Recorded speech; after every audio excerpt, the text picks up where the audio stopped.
Hi everyone, my name is Selvin. Welcome to Selvin Student 101. I have not made a video in such a long time and I'm really excited to get into this one. It is such a nice day here in London on a Saturday morning, and this video is going to be about things to do in the summer when you're bored.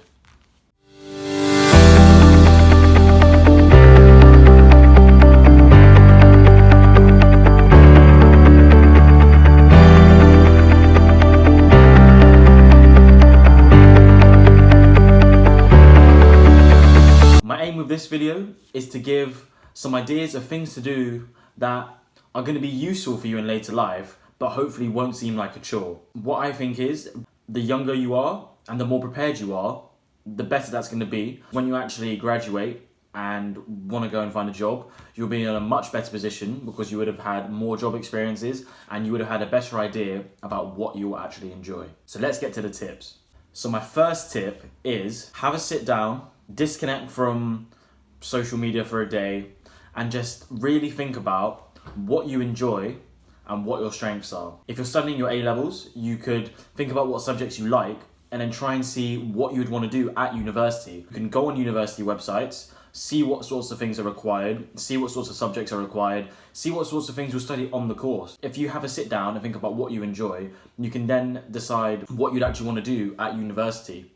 And if you don't think you want to go to university, that's also good. If you sit down and have a think and decide that that's not for you, you can then look at what sorts of apprenticeships you might want to join or what other things could be on offer, because I'm not too sure about the non-university route. You could do some research and see what sort of things you can do. The earlier you try and start this process, you'll have a better idea by the time you finish. If you're currently at university, what I recommend is talk to someone in your careers office, go on the careers website, see some information about different types of jobs, see if there's anything that you can see yourself doing. If you know what you'd want to do, you can then take the next step, which is going to be my next tip, which is about how to get experience within the field you're interested in.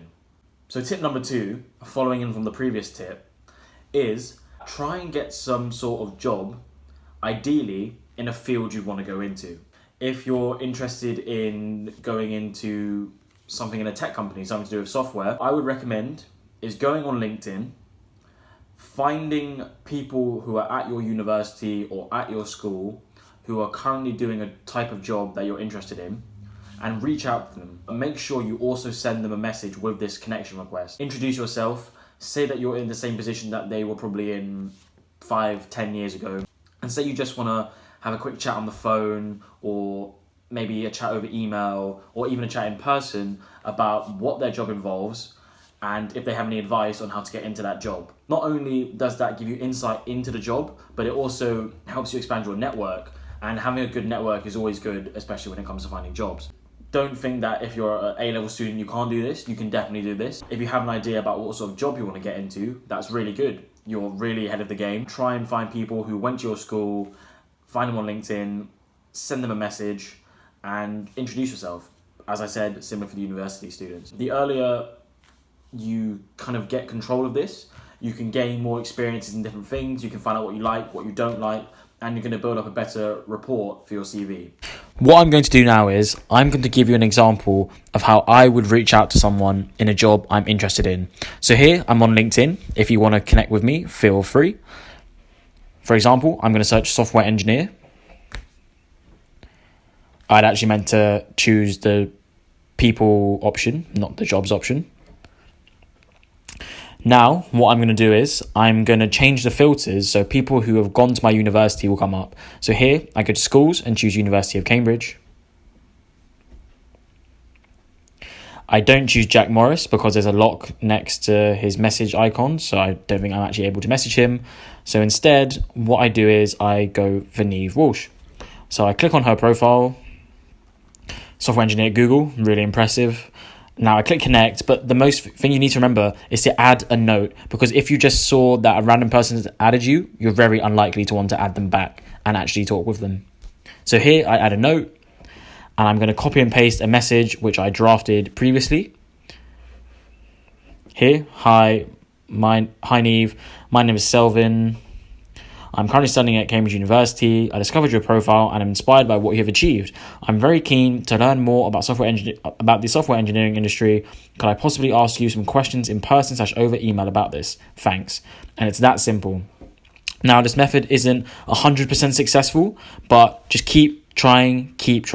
And what I recommend is try and find a part-time job and then do this on the side so that you have the flexibility with your hours to meet up with people. And at best, if they offer you some sort of insight into their job, maybe they let you shadow them for a day, then that's great because you can just jump in without actually having to be very committed to your job because you're working part-time.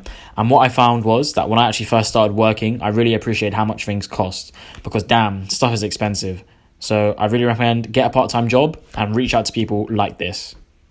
And my final tip for this video, but don't worry, there will be another video, is have a think and see if there's any skills that you'd really like to learn, but have never really had the time because during term time, it's always too busy. I mean things like learning how to cook, learning a new language, learning how to code, learning how to play an instrument. All these things that you see that might seem like you don't have enough time to do during term time, have a sit down now and just try and learn. Don't overthink starting. Say like you wanted to learn a guitar. If you already have one, great. If not, go out and get a second-hand one. Go on Gumtree, for example. And then just go on YouTube and find videos about how to pick up the guitar from basics. If you want to learn a language, don't overthink it. Just jump into Duolingo whenever you're bored or on a bus somewhere.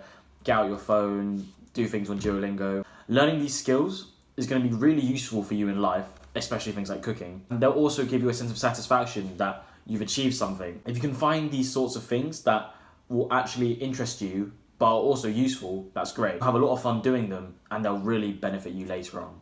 Thanks very much for watching my video, everyone. I'm hopefully going to make a second part on things to do in the summer when you're bored. Let me know if you have any comments, any questions. Please subscribe. If you want to send me an email, my email is salvinovlog@gmail.com. Anything you send me, I'll keep completely anonymous, especially if you actually know me already. If you just want to have a chat, want some advice, want to know more about some of the things I said in this video, please comment, drop me an email. It would be great. Thank you very much for watching.